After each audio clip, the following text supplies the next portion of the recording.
Look at that. One like 3 blind mice. What that mean? Oh, this is Okay, are we ready? Are y'all two ready? We are. Quiet on the set. We are. Quiet on the set. Told me looking at you like, girl, hurry up. Right. Is something funny? Can the background laugh or something funny? Yes, y'all can laugh. Okay. Yeah, because I mean, I'll say that y'all in the background. All right. Hey, everybody. Welcome back. And I've lost count. I don't even know what episode this is anymore. I don't. we just going. We're just going. We're just going to be going. I think we all got lost in the pandemic. We did. I'm telling you, what a time is slipping away from me. Yeah. Hey, the pandemic is pushing people. I think about that every time. I mean, almost every day when I think like, oh, today is such something about time. Start slipping away from me. Comes through my head. As you see, we're on location. On location. On location. We travel around here. It's a special episode. We are in Mebane, North Carolina, because somebody was adamant about saying that we are in Mebane, North Carolina. We are here. Sorry, if you see in the background, we have my sister and Taylor as well, a little audience. Live studio audience. Live studio Very audience. so. And we have special guests today. You know, I'm so proud. These are the loves of my life. Mm-hmm. My parentals, Robert and Bessie Wiggins. Y'all can say hey. Hey. They sit there like, I we know. supposed to say something? I know. If you couldn't tell that already. Okay. But yeah, I'd say warm up. Okay. Talk like how we've been talking, but we got a camera. Y'all sure you loose? I'm loose. Okay. You loose? I'm about to say you look kind of Call tight. me Goose. Okay, you loose as a goose. Don't get them started. Okay. We got some questions for you guys. We want the honest answers, some funny answers. Yes. You know, hopefully we don't make you cry. Make who cry? Your parents. Some thugs over here. These some thugs Yeah, running you bones have to over go here. deep to make me I cry. said, these some thugs running bones over here. Where you think I got it from? Where you think this thug come from? And there we have it. There you go. Everybody fall more down. Exactly. He's Baltimore. But no, so this episode is about love, because as we know, next week is coming up. By the time this episode, it'll be next week. It'll be Valentine's Day is next Monday, the 14th. And, you know, when I think about love, I think about these two wonderful people right here. This is a fine example. I know, that's so wonderful. 40 years in the game. That's a long Y'all time. been married longer than I've been alive. Yeah. When's y'all anniversary? Is it already been 40 years? Yes. Celebrated in October. Yeah, that was last year. Mm-hmm. Jeez. Wowzers. Man. I wasn't even thought of. Yikes. You? I know I wasn't. Yeah, speaking You of 40, wasn't. man, I do expect a gift from y'all. It could be anything minor. Like a 40 ounce. It could be a 40 ounce of water. Oh, No, I'm just joking with y'all. But I mean, you may get a gift, you may not. Yeah. I mean, I had to talk with my mom yesterday. And I was like, Mom, what was you thinking 40 years ago? That she looked at me and said I was ready to get, excuse my language.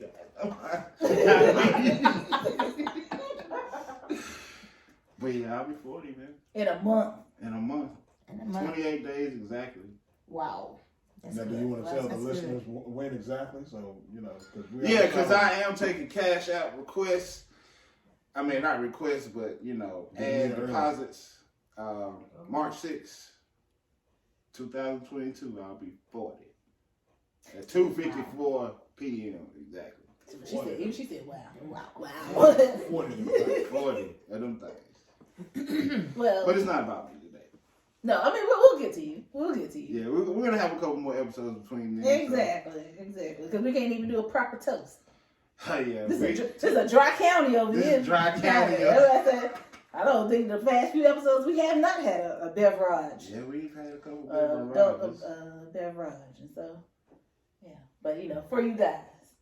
Now I just got the tape, the thirst, knowing I can't have none. now you wouldn't mind.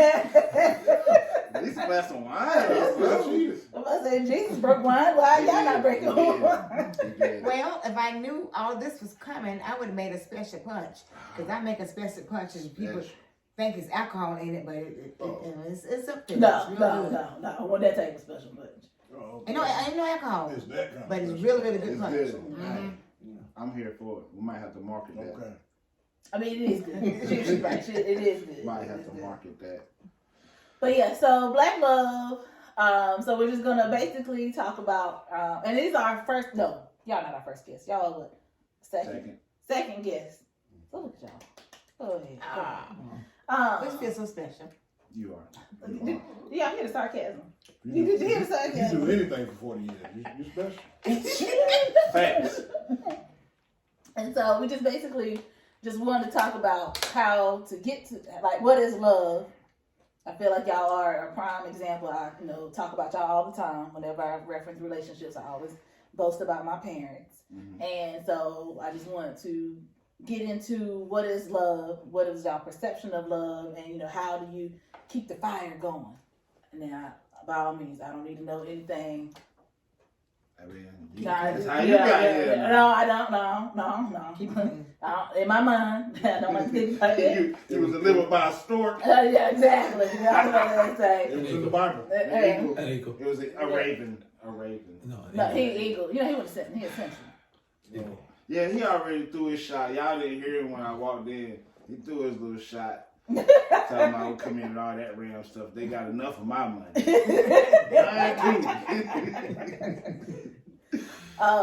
So we'll start off with first question.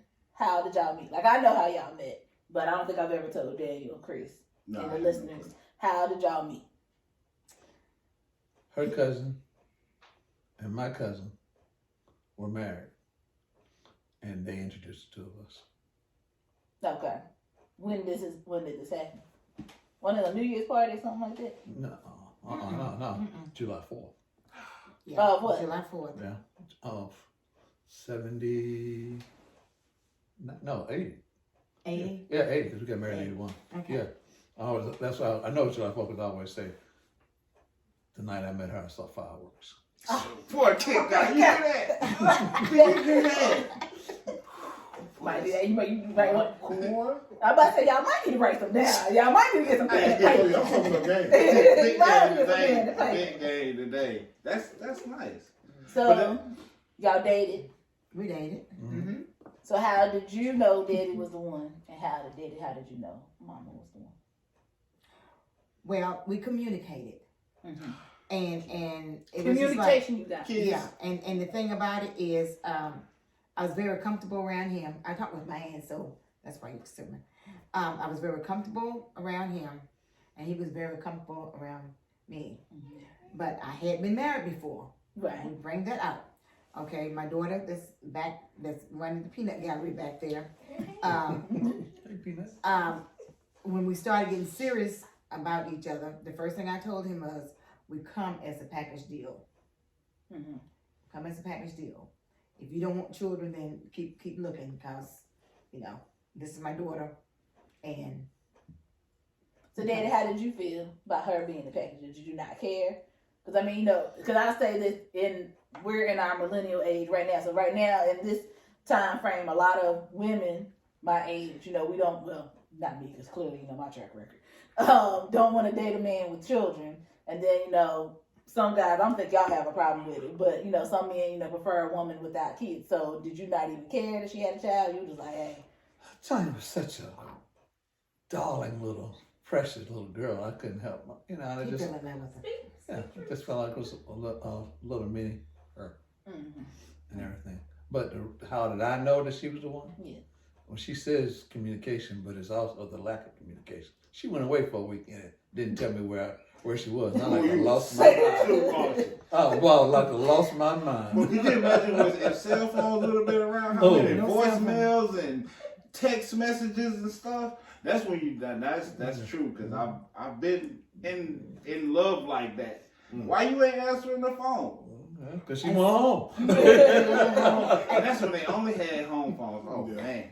As soon as I got back home that Sunday evening and stuff, phone was ringing. I said, I know that's wrong, just like that. Where you been? Where you been? Don't say that. I'm coming up there. I'm coming up there. And that's the night he proposed. That man, my man had to lay eyes on you. And being a man, I understand what was going through your mind like the whole time. Like, you know what? When she get back, I'm gonna make sure to say it never will happen. Never leave without telling me where you going again. That's gonna be a whole log in, log out sheet after this. So what month was this? Oh man, it was like, when was it? No, because when I proposed, it had to be late summer. Yeah, Because we got married in October. So you talking about like late summer as in July. No, it had to be like August. So and then 60 days later y'all got married? Yeah, because I told her when I married her that I wasn't in for a long Engagement. right. I said, because if I wait more than 4, 5, 6, 7 months, I may change my mind. What? So, Wow. so you knew within 90 days that you wanted to spend After I the rest of your proposed life. her, we dated for over a year. Okay. Okay, and So- then, yeah. So after that year, you was like, I can't just not. It's just not gonna happen. I'm not leaving this Right. home. And I want all of our listeners just to understand how heavy that is. Like, to know to that degree. Like, this is gonna be forever, and this is gonna go ahead and happen now, and then 40 years later. Right. Like, I know to somebody like me, like, well, you know, we gotta live together first. Right. Exactly. I was about to say this. Like, Right. all that good stuff. But to last 40 years from that, that's From off of a year and a half? Not even a year and a half, like what, 14 months basically? So within that 14-month time period before you guys got married, give me a great date night story. Oh, when he took me to what's that place down on Highway 7, that big expensive steak place? Angus Bond. Angus Bond. Angus Bond been around that long? I think his mom was around when I was a kid. He took me there, I think for my birthday. Something, yeah. Wine and dining. All you needed was a good steak dinner. Good talk, man. And a steak dinner. And a steak dinner. So for you, Mr. Rod, what was one of your best memories from dating?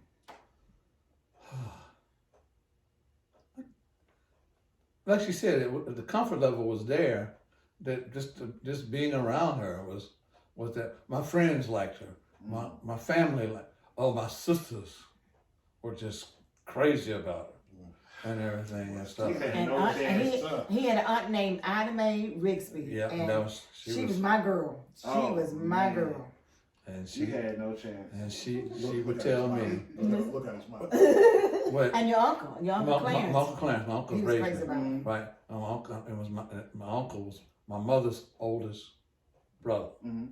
And when my mother calls to find out about who's this girl that Ida Mae done called her and told her about, my uncle said, "Oh, she's the one." Now, I didn't know at the time that he had already told her that he was so happy that we had gotten together that he could die right then and be happy. Oh man. She didn't So tell you me brought- that until like several years You later. and brought stuff. peace and joy to Mr. Rob, huh? Yep, That- so. Yeah, you got co-signed. So, speaking of that, so that goes into the next part of my question is growing up with my grandparents. So by the time I came around, my grandfather, her father, my mother's father was already passed away. So, well, not passed away, but I mean, when I came of age, she was already gone. So, how did you gain your perception of love off of that with grandma and granddaddy, like affection towards each other? And then hold on, and then you answer next. My father wasn't raised by his parents. My grandparents, like you just said, he was raised by my great uncle and great aunt. Were they affectionate towards each other? Did you grab off of them? And then knowing that, not to put, our family business all out in the street, but, Mama Sue and Wiggy were not, they had a rocky relationship. Did that deter you, or did that make you like, you know what, forget that, I still see how black love, or how love is, and I still want that. So you can go first and then you can say. Okay. I was the youngest of 6 children. I have 4 brothers and had 2 sisters. One sister lived, well, it was seven. Yeah. But Was Mama six. was only mother of 6 6 children. children, sure. Okay. Okay, but we had an older sister, but no, but that was, my dad had to find another woman, but before he met my mom and stuff, but that was okay. Since I was the youngest, I was born in the 50s, and you didn't see black men and black women very affectionate, like kissing each other in front of the children and that kind of stuff. But I had a very good father because he was the best provider. Because we was raised up on the farm. We was eating organic food, and we didn't know we was eating organic food. That was that real real organic too. organic. All I heard was slaughter hog. That's all I heard. Fresh sausage. Fresh. Everything was God. fresh. And the pigs, they weren't shot up with no hormones. the hormones and all that stuff. They ate food from the table, like food and grain and stuff like that. So you didn't have my father and parents never had high blood pressure. Ever. So they got in the old age, I mean in the 70s, but they had to be put on blood pressure medicine and stuff. They didn't, like my generation, people putting on blood pressure medicine in their 30s and 40s and My stuff. mom was on Because blood pressure that's the way it 32. was, We ate everything that was fresh from the garden, and the meat we ate, we grew it our own. We grew everything and stuff. So he was a good provider, and he took care of my mom. He took care of children. We were never without. I've told my husband this before. Every meal was like a feast meal, because it was 6 of us, was mom and dad, 8 of us. So she cooked, because we farm now. And my dad always said, I'm going to keep the food here. You feed them boys well, because I'm going to work them hard. So she cooked. Every meal was like she cooking for army. Because my brothers could eat. They could eat. And stuff. And we had a lot of fun. We didn't have a lot of money. Of course not. We didn't know what it was to go out to eat, have meals outside the home, because my mother cooked all our meals, cooked everything. And so we always had company coming to our house on the weekends, like on Saturdays for dinner or on Sundays for dinner and stuff like that. Because my mother come from a large family, and they was close knit, so people was always dropping by our house. And at Christmas time, my dad used to kill about 10 hogs every year. And I understand why he was killing so many hogs. They don't do that no more. That was because I had relatives out that lived in Baltimore and New York and places like that. So when they come down for Christmas, he never had no money to give nobody. But when they left there, the trunk of their car would be full of food. They wouldn't bring much luggage down, because they knew they were going to carry back a lot of food. Them trunks would hold about 2 or 3 dead bodies back then. Yes, son, the big labels. Yes, son. What kind of dead bodies with 2 or 3 dead bodies. So galaxy trunk. Because I know how big those Chevrolet trunks was, and those Buick trunks was, and stuff like that. So that's kind of how I grew up. We grew up sharing. So you saw love. I saw love through that, but not necessarily them loving each other, like hugging and kissing each other. But they show love in other ways. Well, yeah. Because and I'm sure my dad loved my mama, because my mama never worked. She was a housewoman. She stayed at home and raised the children and sent us off to school and cooked for us and cleaned for us and made clothes for us and stuff like that. And it was not McDonald's. So Chris has this philosophy, and like after hearing that, Chris, I'm starting to believe it, man. Like What's the fast food industry ruined the black family. There may be something to it, because we lived, quote, in the city in Durham, and they lived in the country of Person County or whatever. I too didn't eat out on a regular basis. The first time I remember going somewhere out to eat, I was a senior in high school, and we went out as a high school group. Right. But on her thing, my uncle and aunt, my uncle was a preacher, and I saw a lot. When he get up in the morning, kiss my aunt goodbye. When he come in the evening, kiss my aunt goodbye. I also had an uncle and an aunt that lived across the street from me, because they were raising another one of my brother that was just 2 years older than me, right, and everything. And so we were in and out of their house. I was one of those lucky guys. I had was the only kid I was the youngest of 7, but I was the only kid with a brother across the street, so I had 2 houses to go back and forth. And then when we really got tired, then we go to Baltimore and we spend time with mom and dad. And mom and dad, while they weren't, don't get me wrong, they weren't, beating and fighting all the time, but they when they were in love, they were in love. and what got to be a good thing is they got older, their love really began to get stronger and everything. And I remember one of the most touching things about my dad was the year he died, and he died in 85. He died in 86, died in January 86. And we had just bought that new Blazer. And we took it up there. And we walked into the hospital and he said, I hear you got a new truck. I said, yeah. He said, man, I wish I felt like I take my best girl, talk about my mom, me, you, take Bessie and her, and we'd go paint the town. And I saw my mom, she was like, that was really, great and stuff. So like I said, I saw love on a constant basis and everything. And so I had an idea, what I thought love should be and how love, how you should react. All my uncles, my father, they were all good providers and everything. My older sisters tell me how much my father, even though he didn't raise me, how well he provided for them and stuff. Now my parents went through a point of separation and everything. And if I can, I tell you this, Joe.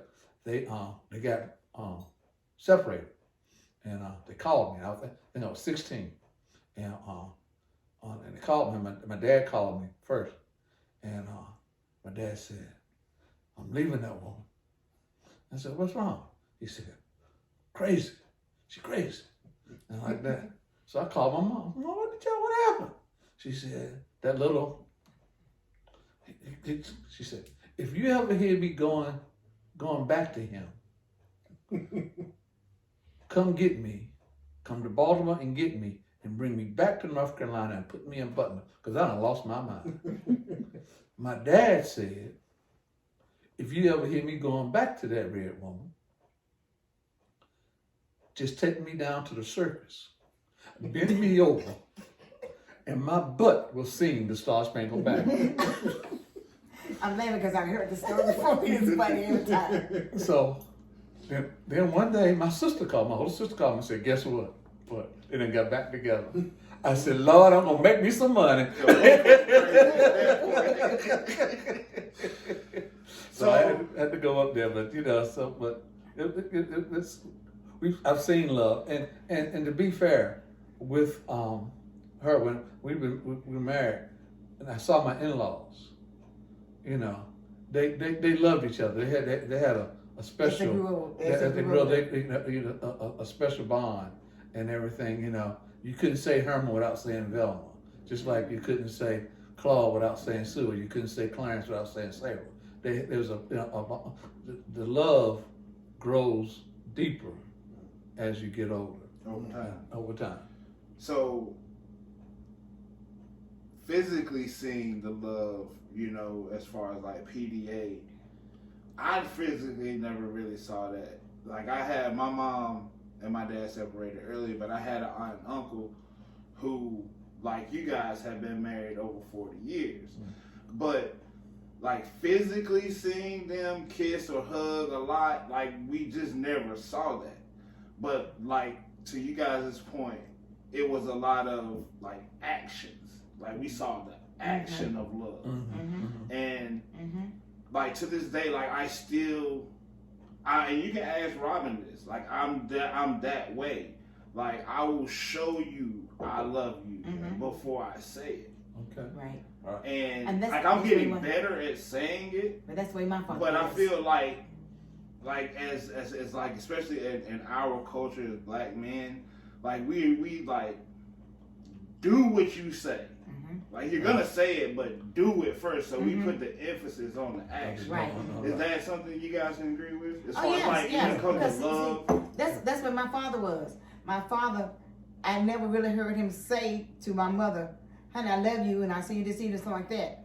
But when he came home, he might have 2 bags of groceries that she wasn't expecting, like sugar and stuff like that, because he knew she was going to make preserves and all that kind of stuff. And he's like, oh, okay. Well, you did it without me, I have to tell you. That kind of stuff. So, like I said, he was a great provider. He was a great provider. And this is one thing I told my husband when we got married. I said, look, let me tell you one thing. You can tell me all day long that you love me.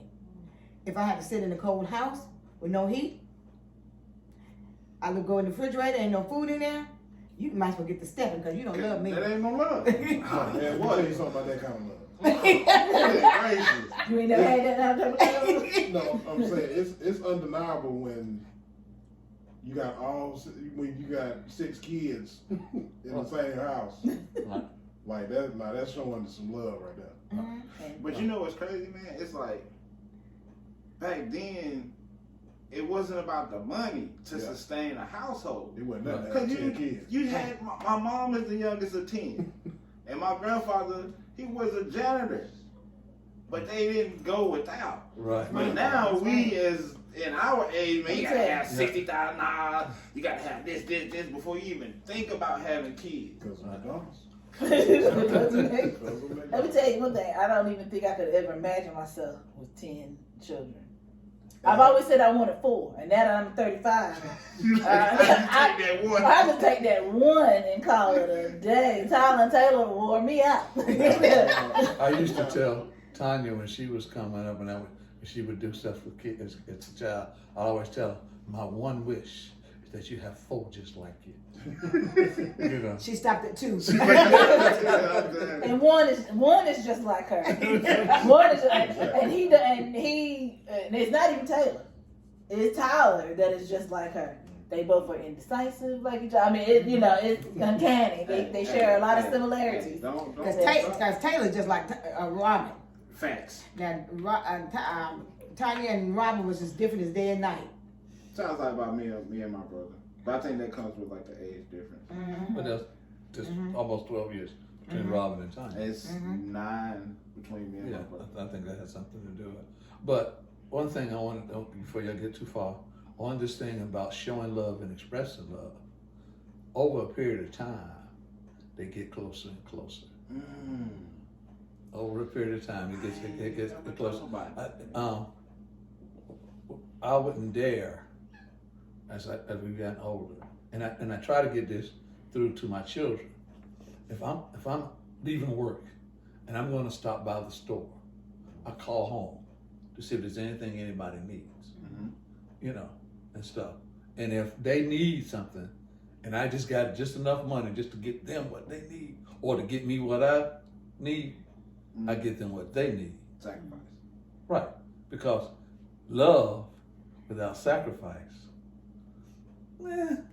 it don't really mean as much. And that was actually because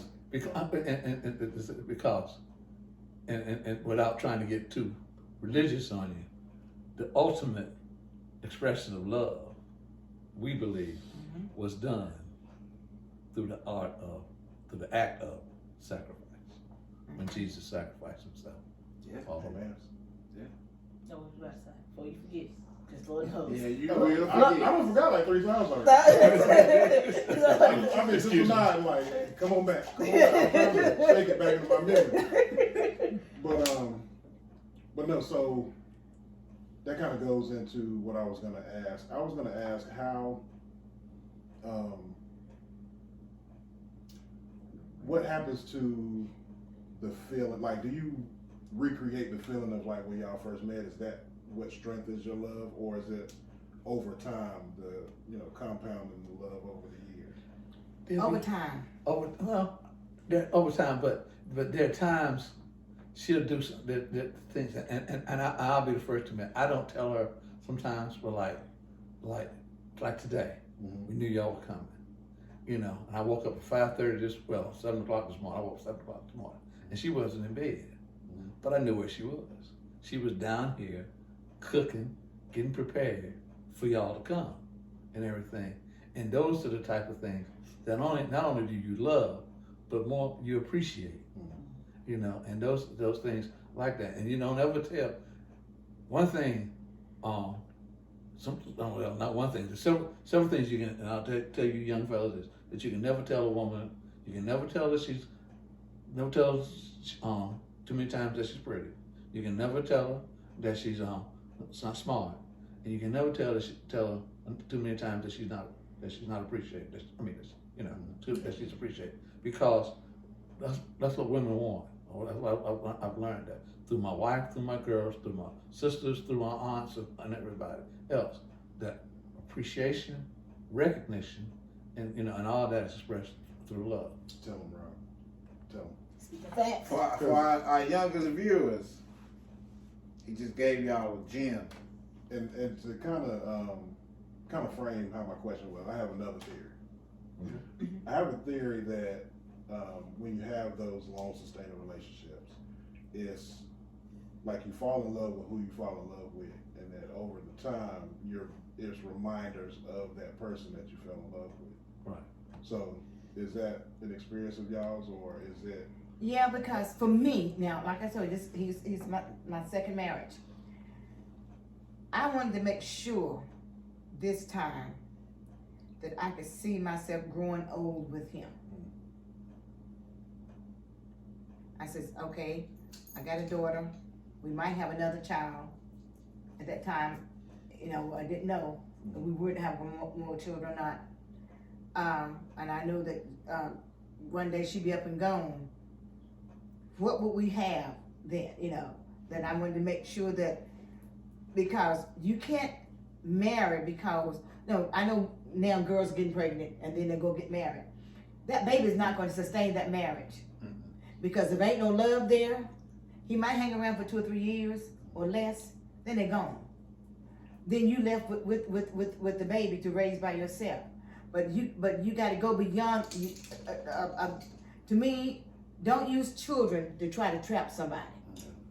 Love has got to be there. And if you're going to sustain a long-term relationship, then you got to see yourself with this person, because what you see now is the fruits of our spirit, of us, hanging in there for a long time. And it hasn't always been easy. It hasn't always been easy. That was gonna be, Yeah. you know. Yeah, it hasn't always been easy. But the thing about it is, you work through your problems. Right.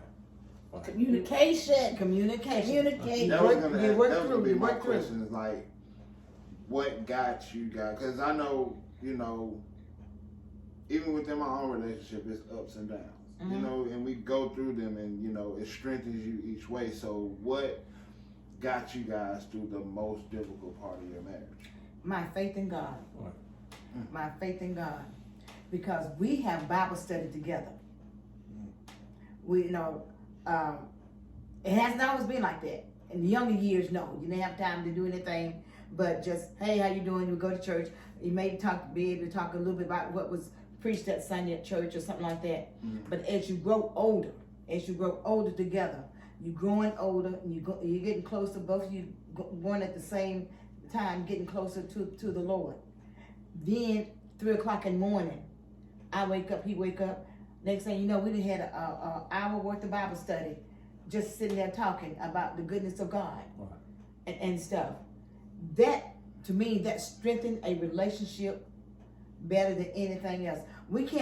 God never put us here to ignore him. He put us here to give him praise, to glorify him.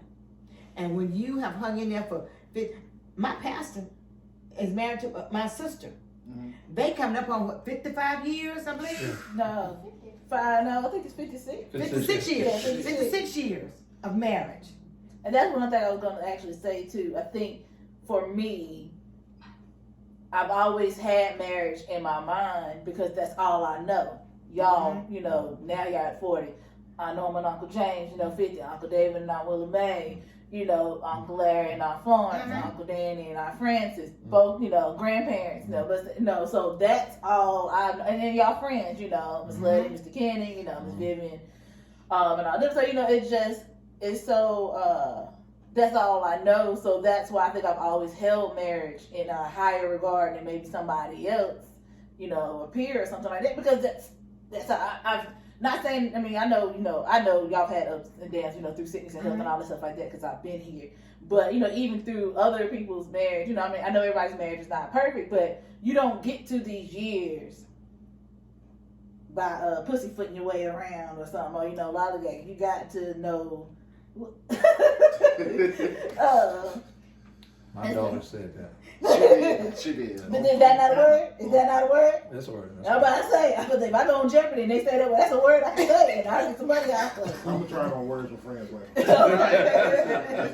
It works. But you know, that's like I'm saying. So for me, I think that's always one thing I think I've admired about y'all. You know, especially when it was getting grim, when we didn't know if Daddy was going to make it. Mm-hmm. You know, when you had your heart attack and stuff like that. Like it's those moments like that I really saw. You know, y'all really pulled it together. When Daddy had cancer, you was by his side. You know. You just fresh in your retirement, you know, it's time for you to sit back and kind of kick up your heels, but you know, you still had to, you know, be with him every day and through the doctor's appointments and vice versa when you had your knee surgery, you know, how and all of that like that. You know, that, like I said, has always shaped my mind and shaped how I view relationships and how I go into relationships. Because I mean, I have the prime example, the best prime example and stuff. So maybe that's why I'm not married now. I will concur. Having known you guys, what is it now? 15 years. 15 years. I've seen, you know, just knowing you guys, I've seen, you know, you guys go ups and downs, having to deal with different things, and what you said, like, you didn't have to answer that question because I already knew, because like, that is one thing that I will say has remained constant, that it was known from the beginning, like the Lord, like literally is the Savior. So it's just like, I knew what you were gonna say, but it was refreshing to hear you like double down on that, because I ain't gonna lie, I'm not the biggest religious person, but like, I know that it is a higher power that controls certain things, and for you to recognize that when it was difficult in you guys' marriage, that higher power had your back, because that's all faith is. It's like I'm 80-90% sure, but I gotta have faith for the other 10%. Correct? Well, I'll say you have to have faith in God, faith in Jesus, because God's infallible. Jesus is infallible. They won't fail. We may fail. True. We may come short. We will come short. Why? Because we're human. Be human. We're human, right? But because of our faith in God, because of our faith in Jesus, we're able to realize that whatever it is she falls short in, whatever I fall short in, God is there to make up the difference. And the good thing about our marriage was that when you like I said, a marriage gonna be ups and downs. Okay, if I'm down sick, then he's at his best. Or, no, he's up. Okay, and the whole 40 years we've been married, there was never a time that both of us was down at the same time. Which is a blessing. Which is a blessing. It was always one or the other. And now he's always been a great provider, and not just a good provider, a great provider. Okay, 2007 when you lost your job? Okay, first time he's ever been without a job. Well, he went through a period of depression and stuff like that. But let me tell you what God did for me. Okay, God increased my salary by $10,000. Okay, that was that faith kicking. That was that faith kicking in. So we was able to could live better than what we were living. Not as good as what was when he was working, but it allowed him to see that, you know what? Okay, I don't have a job, but we eating, we're going to church, we're going to Bible study. You know, we really hadn't missed a beat. Right. So God had to show him that, Robert, I'm here for you. I'm still I'm not. I'm not gonna take anything away from you. You know, things are still going to go along just like. And at that point, I just couldn't do nothing but praise God. He was the third partner. Because he had just got laid. He just got laid off from his job. 2 weeks later, he said, "Boo, I don't know how we're gonna pay the bills." He said, "I brought my last check." I said, "Don't worry about it." I said, "God got this. God got this." Then 2 weeks later, I called him from work. I said, "Guess what just happened?" He said, "What?" I said, "Mike Mather just gave me a $10,000 raise." He said, "Did what?" I said, "Yeah." And you know, and I know that was nobody but God. That's the only one. Well, Lord, if You you're know. listening. Well, I say, Father, what's that? Father. So what Paul Moore say? Do not do it without me. Whatever you're doing in this season. Do not do it without You ain't me. gotta know me just yet. You know, bring me in my life after like about 20 grand. Tell him. I'm telling you, please do not leave me out. Those folks say he will provide what you need. He will provide. He will provide. He will So, provide. provide her, baby. I have a different question. So knowing this, because I know you guys a little bit. So Mr. Rob, you got the ties to the Maryland, Baltimore area, right? Right. So at one point in these 40 years, did you guys ever think about moving out of NC? And if so, what kept you guys here? At one time, I was working at IBM, Mm-hmm. and I had an opportunity to move to Gaithersburg. I don't even know if you even know anything about this. And it can't. He's shocking my face. A job came off. A girl who I'd gone to school with had started working with IBM, and she'd gotten worked up, promoted, and everything. And she called, and I had gone. She actually came down because she was from Durham, and she came and she interviewed me, and she called back and told the person that was my manager at the time that she, offered me a job, right, and everything. And I think I came home and I told you, and she said, "I really don't want to move my girls out, from here and everything." She says, Because my parents were elderly. right, yeah. Yeah, elderly, and somebody to be around to look after them and everything and stuff. So that was the only other time, in our marriage, I think. One other time, you had a chance to go to Florida. He came home. Oh, yeah. He came home, baby. IBM is opening up a new plant, and Boca Raton. Boca Raton. They wanted to transfer some of us, and they asked me, I said, "Boca Raton, Florida?" You said, "Yeah." I said, "I ain't going in there get eaten by no alligator." Because I think it just so happened. It just so happened that same night, the night or two before then, they showed on the news where this woman was getting ready to walk out her house, and she was trying to get to her car, and the alligator laying there like, "Come on, I ready for breakfast anyway."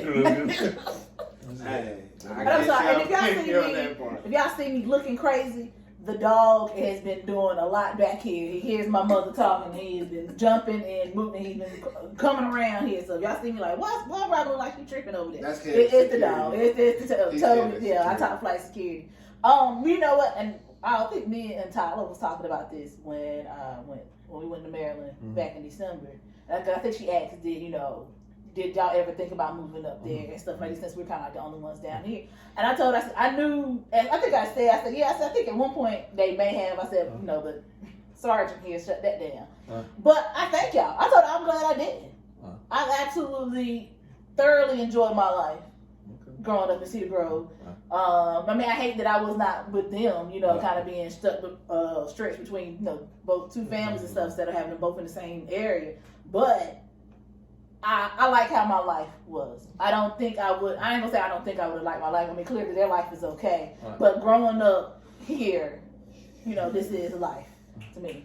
Because I had similar thing happen to me when I was like 15. My mom had an opportunity to possibly move to Cincinnati. And I was like, who do I know in Cincinnati? Right, Cincinnati. And like, I was at that point almost basically the only child. I was the only child in the house. Right. So I wasn't gonna move somewhere where I knew no one. At least I had here, I still had my friends and my family that I could, you know, could be around. So yeah, I kind of nixed that in the bud. I told my mom when she goes to Cincinnati, I was staying in Sanford. But like in retrospect, I don't know. I think I honestly, but as a 15-year-old, like as a 15-year-old child, I mean, I was I like, get it. heck no. Oh, they know. Yeah, in She took me retrospect, out my I school. would have loved the opportunity. In retrospect, like just being able to see different things. But Right, as a 15-year-old child, no, I won't have that. Well, and I think also what kind of definitely shaped my mentality is because we went to Maryland so much. Right. So I already Because- knew because what we like travel. right. Yeah, So we I travel. already knew We what travel. life We would have been travel. like in Maryland. So yeah, y'all trying to check tell this me out. is that oh yeah, we're gonna talk about that too. That she got it from y'all. So y'all are Travel. the original in the streets. We Y'all got- call it we- traveling. yeah, we- We call it in the streets. Yeah,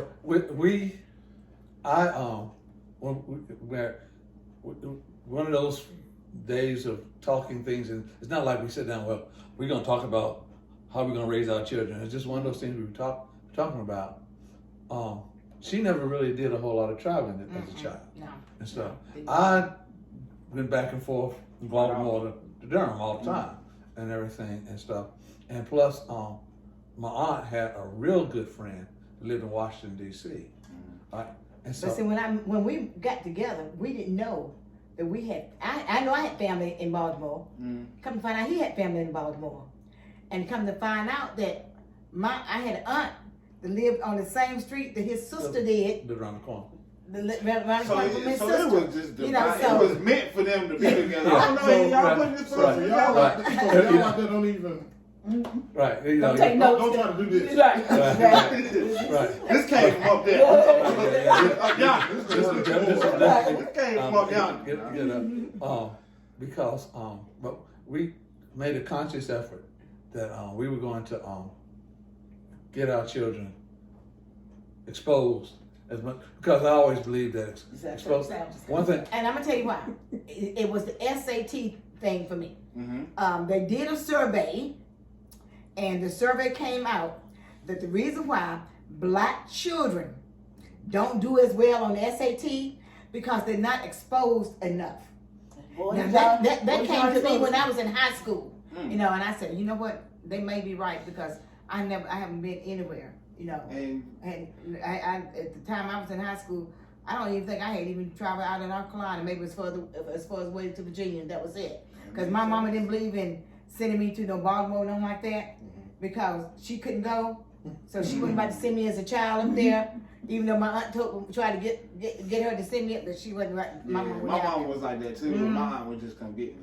But so I always said, now that was before I even met him. I said, when I have some children, I'm going to make sure we travel, because I want my children well exposed to whatever is out here.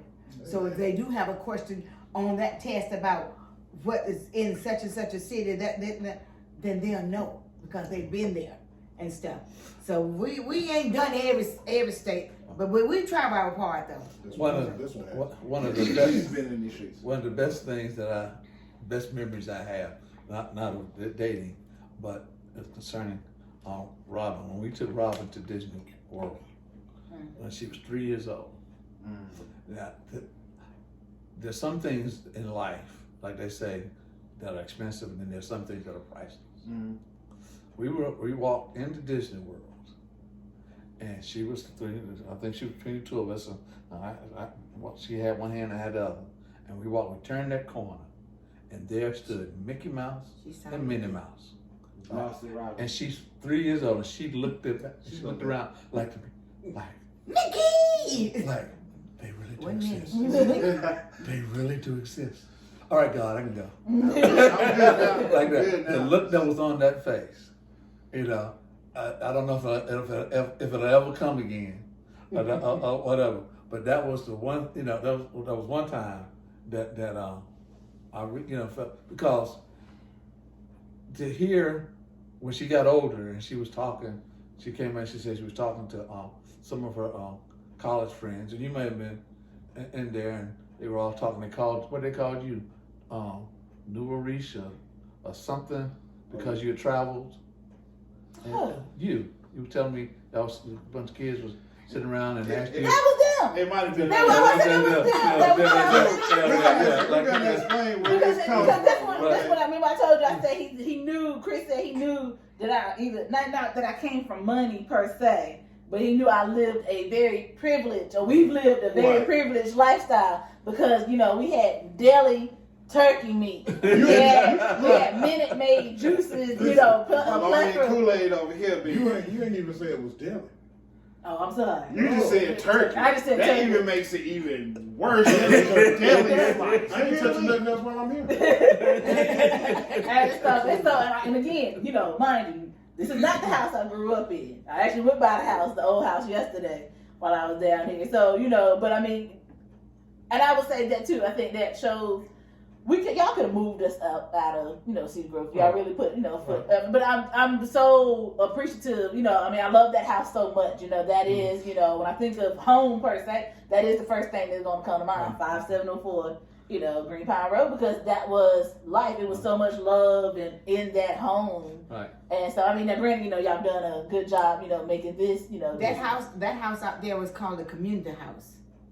Because people that was a bed and breakfast. Was always the bread and breakfast because we always had people going in and out of our house. I kept other people's children for 2 or 3 months. Sometimes kids would nieces and stuff needed a break. Okay, 2 or 3 of the kids coming to live with us and that kind of stuff. And I don't know. It was just kids. Though. And I always felt like that's why God blessed us so. Because we always open up our house. If somebody needed a home, we didn't want to see them out in the cold. Come stay. So and we were just on a 3 day These room. bills is kicking my butt. So what was y'all when I was eating the ham with the cheese? And it just said, that's all it said was ham. You ain't never had to go slice the cheese off the block yourself. Oh, no, I ain't never. And be like, sandwich? Yeah, the government cheese. You never sliced the government cheese? Now, I done had It's like. above my pay grade. I don't know about this. Yeah, we know you ain't never had no. I done had government cheese. I ain't never had the task of slicing. But see, when she got married, when I married him, Who was she? Well, I'm sorry. When she came along, he was already working at IBM, but he was working at IBM when we got married and stuff like that. So, only thing I can say, thank God. I tell you, he wasn't just a good provider; he was a great provider.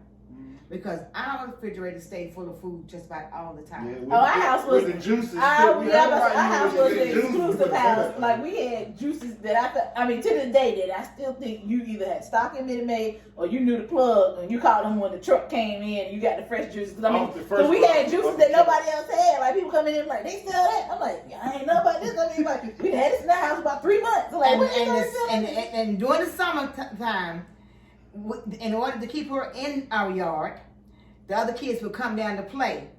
So everybody had to have a lunch break. So here they're all coming in the house, and I had to make sandwiches for everybody, give everybody juice, and everybody sitting there eating and stuff like that.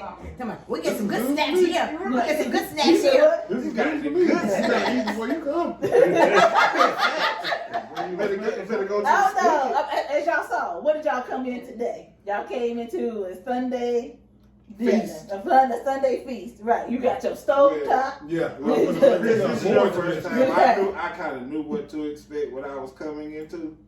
Like, even the first time I met you guys, it was like, there's some snacks over there. But I want one, but I ain't gonna say nothing. This is my first time.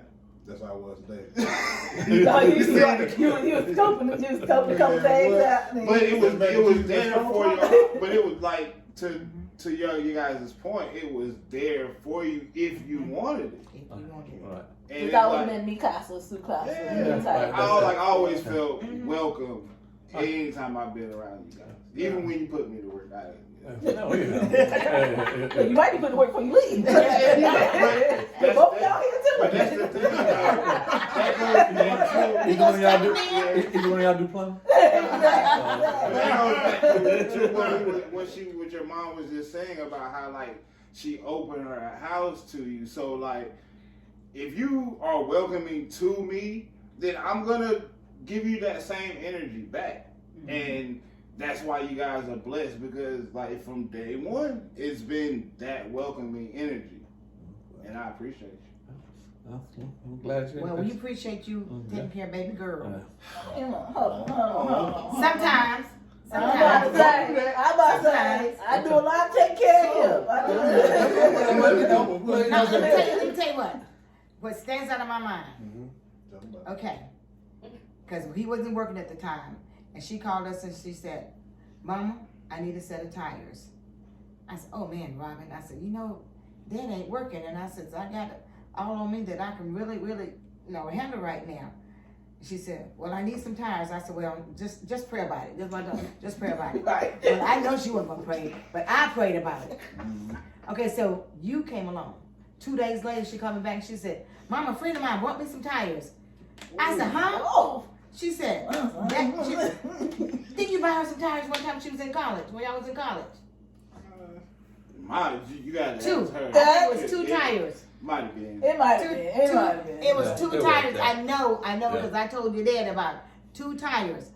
I said, Look, he that's can't a, afford it. He can't remember. I said, that's a nice young man. I said, do something like that. I said, now that's a friend worth keeping. And I called him, I said, look, that's a friend worth keeping. So you keep him around, because most time people ain't buying nobody no tires. And you just kick to the curb. Yeah. He's more than all right. He's still here. He's still here. What stands out to me is asking for a set. Like that. That never crossed my mind. Right. So Which one is it? Which one is the worst? We don't work on these one at a time. Just keep getting them rotating.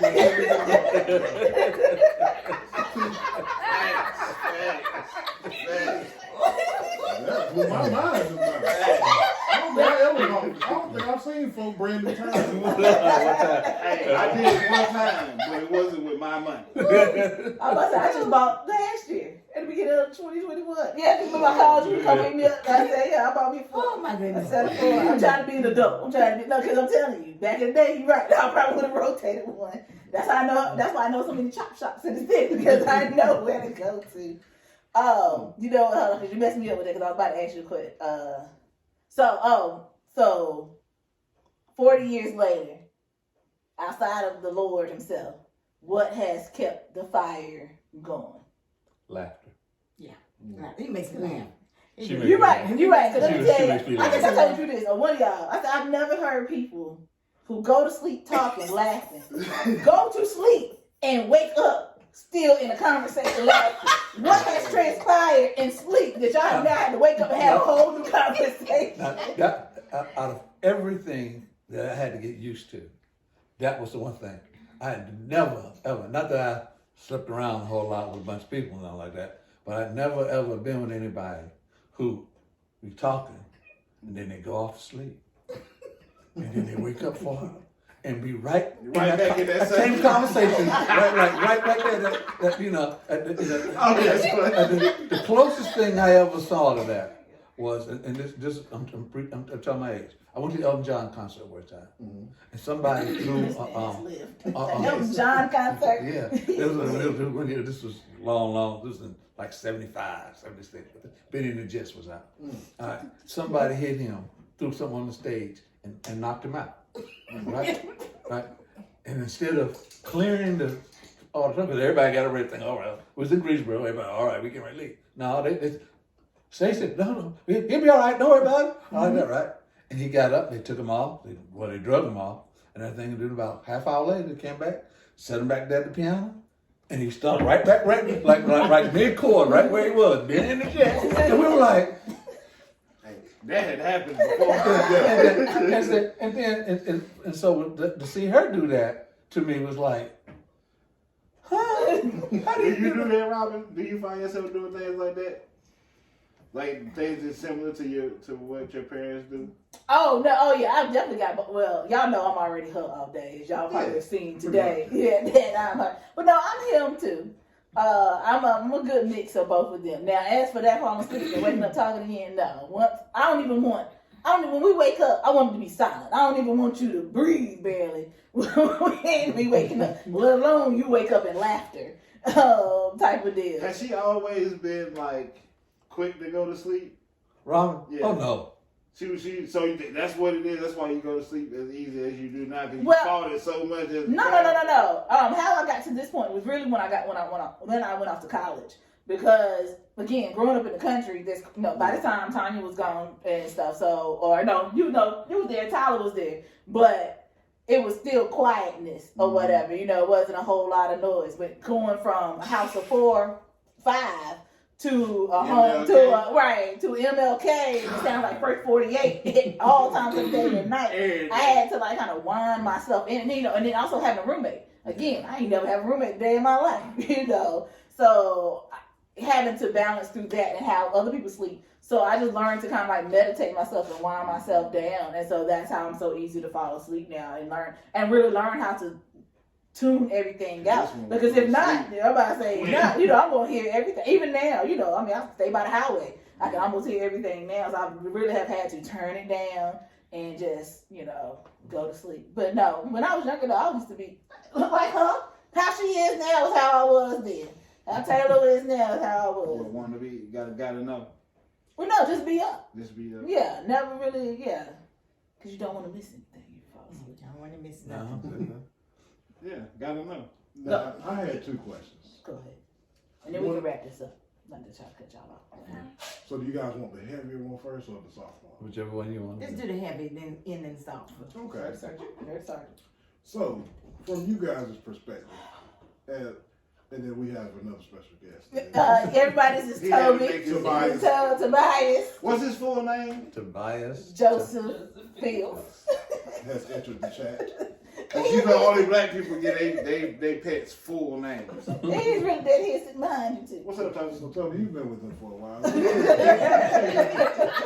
How have you been able to maintain the He's been dying to get over here too.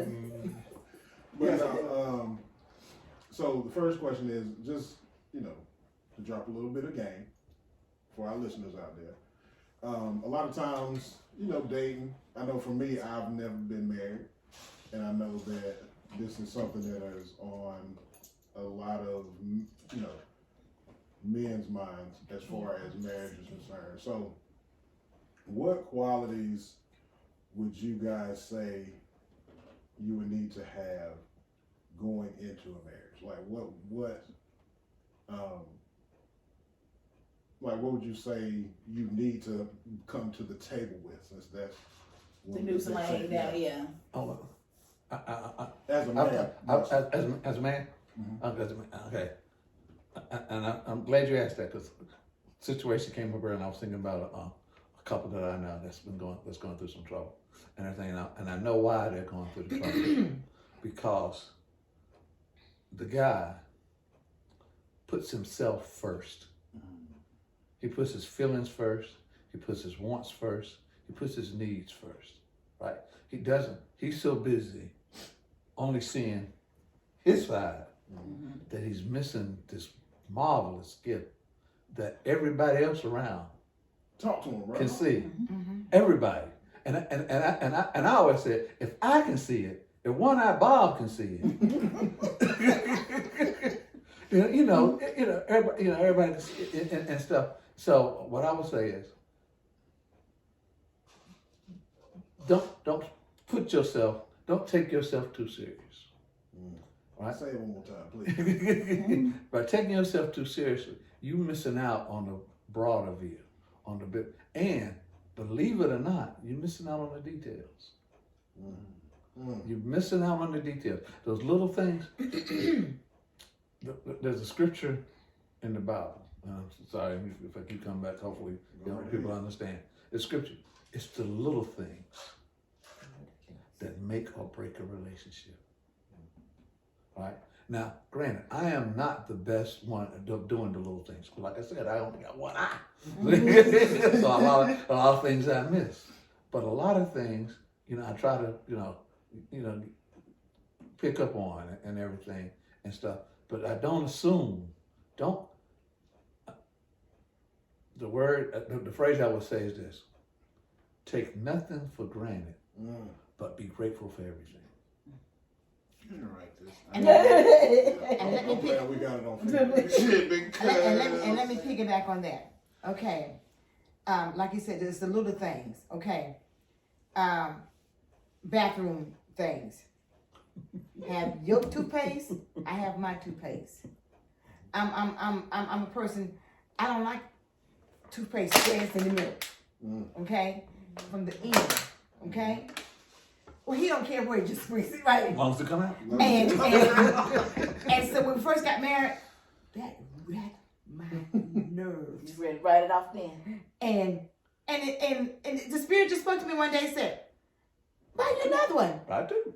You have to buy your own toothpaste. Do what you gotta do. And let him have his own toothpaste. Ain't had a problem with the toothpaste. Right. So it's, but I'm saying, what I'm trying to say is little things like that will bring a wedge between a marriage, and then you find yourself in divorce court getting divorced over something stupid. Yeah. You know, but that's where a lot of marriages don't work. It wasn't something that was something bigger than that. It was something little. It was just something little that I was egging somebody. You learn to overlook some things. And another thing, I want you to bring honesty to a relationship. Be honest with each other. If you can't be honest with the one you love, that you claim you love, who can you be honest with? You know, That's honesty. seems like that was communication, honesty, and Appreciation. selflessness. Selflessness. And two toothpaste. But it seems that those things were like established from the beginning, From the beginning. and it's just been enhanced thereafter. I'm gonna watch this episode a couple times. I'm gonna show some. Talk to these. All right, you said you had a lighter question. I do. So, what is you guys' song? What is the what? Our song. Yeah, that song. Just the two of us. We can make it if we try. Just the two of us. So I'm imagining that playing for the first dance. That's a good song though. Yeah, That's a good song. Bill So Willis what's just. the I had story a, behind it? That's the song that was playing the day we got married. and a good friend of ours who's Lord is Played it all day long. He told me one time. He said just me and him was out somewhere, and the song came on the radio, and he said, "You know, I hate that song." I said, "Why?" He said, "Because of your wedding." He said, "We were there, and that's all we heard was over and over and over." I said, "Well, what about you and your wife?" He said, "We'll do anything, but it's just the two of us." This stuff. But no, that's our song. I had to ask my mom that one day what their wedding song was. It was Ray Goodman and Brown. Oh yeah, that was a good one. That's Special Lady. Yeah, That's a good yeah. song, man. Gotta be a special lady. and a very exciting girl. He said, Daddy was at that half drunk trying to sing. I just had to get him in line. Well, this has been. Oh, you got one more? No, I just wanted to make note of something that has really warmed my heart, besides the stovetop. Just the joy that you can visually see, like the whole atmosphere of even this whole episode, and that's after 40 years of marriage. Like that is truly heartwarming to see. Gives you hope, right? See why? Probably not. Because you feel like you ain't gonna be able to I find ain't it. gonna see 80. First of all, But if you would just to be sure that if 2 months, 2 Don't say weeks, you 2 gonna see years down the Keep trying to road, tell them. You down the speak road, life if in we this wind up in household. divorce court, please don't show anybody this text. let's show y'all before it gets You remember you said I know what you're gonna do. I lied. Yes, we speak life in this household. We do not speak. Right. Understand him? Because I've got relatives that live to get 95, 100, 104, and all that kind of stuff. See, next time you gotta meet her uncles. Oh my goodness. You gotta meet her uncles. No. Which one? He loves Ralph. He loves Oh, Ralph. okay. Ralph. Okay. He loves Ralph. Oh my goodness. Yeah. Got it, man. Yeah, Walter's the one with the earring. I think I told you you got the earring. That's like 80. Oh, You ain't yeah, got an yeah, earring yeah, wearing yeah. 10. 78. 78. Oh, sorry. I'm telling you. Wow, that's so close to so off. Hey, he can do a lot in 2 years. That's right. 2 years is a big difference when you break it down into 700 and some odd days. Toby's. But right here. So Mr. Fields, do you have anything you want to add to the episode? I'm like, huh? Me? Toby. So turn around. Toby. Turn around. Oh, so now y'all want to talk? Well, Right. Miss Wiggins, you want to take us up out of here? I was. Okay. I was. But thank you. This has been a great episode. Y'all are, again, like I said, I talk about y'all a lot, and the love that y'all just project all the time. And so I hope everybody can feel it through this episode. I hope you guys felt it as well. So again, I thank y'all for being on board. We thank you. With it. Oh, I was going to ask, so outside of the honesty, communication, appreciation, is there any other thing, like what would you say, this is it, love is blank? Do it the other way. Jesus is love. Okay. All right. Commodores. Good. But thank y'all for watching this episode. I hope y'all enjoyed. Like again, if y'all hear extra noises, we clearly who's here, who runs the household. Well, this is quiet though. He has been quiet. Today. And stuff. And we will see y'all in a couple of weeks. Literally a couple weeks. Peace. All right. Oh, sorry, I didn't even do it. This is 1, 2, 3. Amigos. Thank you guys. Thank you. Y'all were great. That was a great episode. That was a great episode. Hand clap for the talent.